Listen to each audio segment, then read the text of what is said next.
And when you have an opportunity to talk to a New Jersey fighter, of course, a native of Paterson, New Jersey, Ian Green, fresh off his brilliant win last week on Showbox, kind enough to join us for a couple moments, the young middleweight prospect. How are you, Ian? I'm doing pretty good. How are you? I'm doing well. Appreciate a couple moments, and let's get right into it. It's so funny boxing because here you have a situation where you're going against Khiary Gray Pitts, and you're a 22-year-old. You had 4 days' notice. I think you weighed in at 157, the lowest of your career. And then, boom, after Pitts kind of had his way with you in round number one, you come back. He takes his foot off the gas. You catch him with that counter right, and perhaps changing the course of your career going forward. I mean, just kind of walk us through that second round and walk us through your mental state, your mentality leading up to this fight, knowing that it was on short notice. Well, my mentality leading up to the fight was confident. I knew I was going to win because I was training for about 3 to 4 months.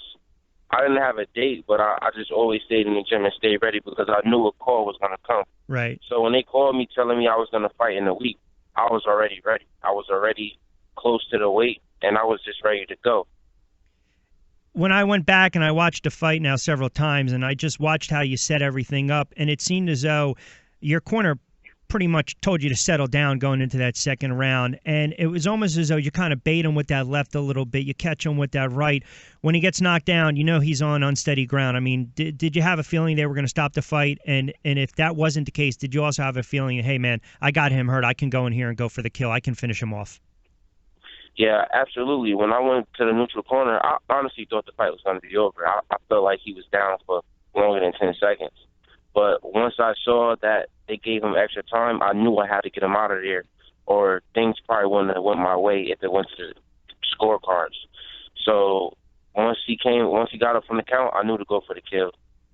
Again, a couple minutes with Ian Young General Green, 22-year-old middleweight prospect, very impressive 10-1 mark, huge win last week against Gray Pitts, Showtime Showbox, and of course the Paterson, New Jersey native, kind enough to join us for a couple months. You know, in boxing, every fighter has a story. They all do. And to me, your background's pretty amazing. I mean, because when someone says, man, this kid really had to overcome a lot of stuff in his life, sometimes that's an exaggeration. Not with you, though. You had the family life. You had the moving around. You had the uncertainty about your future as well when you were younger. You had to fight your way out of the roughest places, the roughest streets of Paterson, if you will. You had the issue with your father as well. I mean, you know, talk a little bit about that backstory for the listening audience that might not be too familiar with what you had to go through, deal with, and really how your character kind of came through the forefront. I feel like if it wasn't for that, I wouldn't be where I am today. Like, I feel like the struggle and the pain made me to what I am right now. Back when I was younger, when I was with my dad and things like that, I was spoiled. And I didn't really take boxing serious. But once everything was taken from me, once my mom moved, once my dad got sick, and once my dad moved away, and once he passed, I didn't have no choice but to become a man and but to take this more serious. And I feel like all the struggle made me to where I am right now. So at the end of the day, it was a negative that I turned into a positive. You know, let's be honest here. Paterson is no beach resort, right? I mean, you got mean streets in Paterson. You know, you got to learn to fight. You got to scratch. You got to kick. You got to crawl.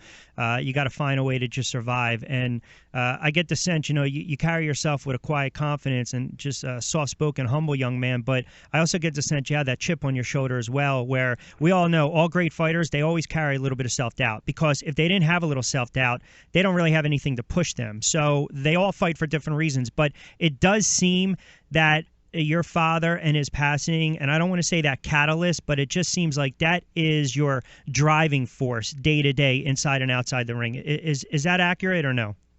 Absolutely, that is. And also just my mom waking up every morning, going to work, her feet is swollen, and my sister, the same exact thing. Those three things is my driving force. I want to put an end to it. How'd you come up with the nickname Young General? My dad's name was General. Everyone called him General. And, you know, when he passed, I just wanted to keep the legacy going. You know, when you look at the sport of boxing, it's a tough sport, right? It can be corrupt, it can be dirty, it can be downright unfair. But then you look at opportunity, right? And sometimes when a door closes, maybe another door opens up. And I think last week that was kind of your opportunity, because maybe a fighter who doesn't know how to carry himself, maybe a fighter who doesn't struggle as much turns around and, all right, I'm taking this fight on short notice. No one expects anything from me. I'll go in there. I'll get a payday. You took full advantage of it. And I'm sure your camp and your management team are looking at you now going forward saying, man, you know what? You kind of grabbed the bull by the horns. I mean, do you look at last week as a career-defining fight for you? No, absolutely. Absolutely. I want to take full advantage of that opportunity. A lot of people thought I was just coming in for a check. A lot of people thought I was going to get knocked out. But I believed in my abilities, and I knew all the hard work I put in. And I just thought it was just a perfect chance. Like, everything was perfect timing. My weight wasn't far from the contract weight. I just thought everything was just perfect timing, and I just took advantage of it. Listen, full disclosure, I thought you were going to have a rough time. I did, because I looked at Pitts, and I saw what he was able to do. And I know he's fought some guys that don't have the sharpest records, but he had some pop in that hand. He's accumulated 9-10 knockouts. Tough kid from UMass. I thought it was going to be a tough fight for you. I'm just curious, after the first round, because I thought you were in trouble too in that first round. I mean, he was very aggressive and started to dictate the pace. What did your corner tell you after that first round going into the second? Just to stay composed, stay relaxed, and just stick to the game plan. The reason why the first round went kind of left, because normally with shorter guys, yes, I can have my left hand down. Right. I can, jab and do what I want. But the thing is, his arm length is just as long as mine. So even though he's as short as me, he could still hit me from across the street where I can hit him from. So I had to adjust to that. But after I made that adjustment and I found my distance, I just had fun. I just knew not to panic and I knew to stay relaxed. Like, I feel like the average prospect would have panicked in that situation and try to go for broke and bang out. But I knew just to stay relaxed and just stick to the game plan and just set him up with the jab, and it happened. Now, that's a great point, and you did. And it almost seemed as though you kind of lulled him to sleep a little bit. And I don't want to call it a sweeping or a wild let, but that just that gave you a little bit of opening, right? That just gave you a little inch of daylight where you just... That's all I needed. Yeah. That's all I needed. Yeah. You mentioned something interesting, too, and again, a couple minutes with Ian Green. Rich Quinones here. Huge win last week. You mentioned something interesting where you said maybe a lesser prospect or a lesser fighter. I also look at your amateur record, because it seemed like you couldn't get past the one kid year after year after year in the Golden Gloves, and then you finally get past John Magda. And to me, look, again, amateur, different beast, different animal, but sometimes when guys can't get past certain guys, they might give up the sport, they might try to change their style a little bit, but it seems as though the your amateur pedigree has helped you make that transition into the pro ranks. No, absolutely. I feel like it did. I feel like it did a lot. And yeah, like, I'm the type of person, I'm never going to give up at anything. So yeah, if you beat me, I'm coming back again. You beat me again, I'm coming back again. I'll fight you until you're 100 years old until I win. That's just the type of person I am. I like that feistiness. You do? Is it confirmed you're going to take on Khiary Davis? That is confirmed. Or you can't sure you can't just okay. But do we know you're fighting potentially? Well, but you have to understand something. You got to understand, Ian, when boxers come on, I always try to get them to say something they shouldn't say. So. Nah, just know, but I can't tell you this. I'm fighting in August. And it's definitely going to be the 23rd? I can't tell you that. That's like giving it away.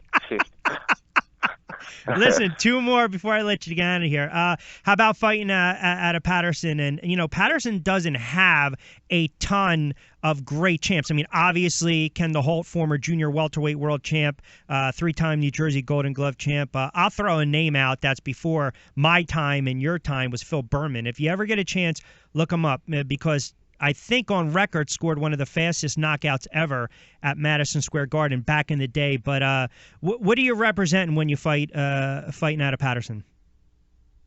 I'm representing the struggle. I'm trying to show people that it's actually possible, because there's no hope in my city.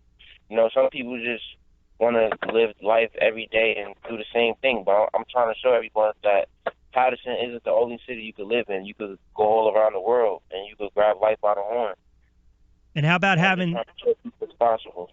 And how about having that good support group, management team, the proper guys in the corner, trainers and whatnot? What is that?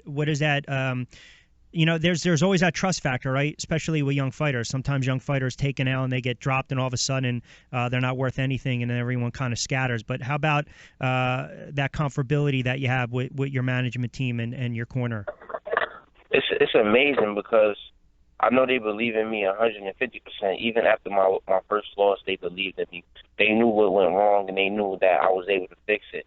And that's what we're doing. We're fixing it. And I love my team, and I'm happy I came across crossroads with those guys. Last one for me, and again, appreciate extended a couple minutes. How many times have you watched the knockdown? The knockdown? Yeah. Man. You have it on Vine? Do you have it on Vine? It's just like, boop, boop, boop, boop, boop. You just keep watching. Nah, I have it. No, I have it in my phone, and I have it on my Instagram. About Green with 2 T's. Everyone can follow me there. You can follow me on Twitter too at Ian Green Boxing. But yeah, I watched it like a lot, probably like 50 times. That's not bad. See, I like that. You're humble. I thought you were going to say 55. Then I would have been like, come on, that's too much. All right, listen, I appreciate a couple moments. Congrats on the win. Best of luck going forward. It really is a good story. Appreciate you putting up with me for a couple moments. You have an open invite, so hopefully we'll get you back on once you get that confirmation confirmed with the date and the opponent, and good to talk to you, pal. Thank you. I appreciate it. I appreciate your time as well. All right, you got it, Ian. Be well. All right, there you have it, the native of Patterson, New Jersey, Ian Green.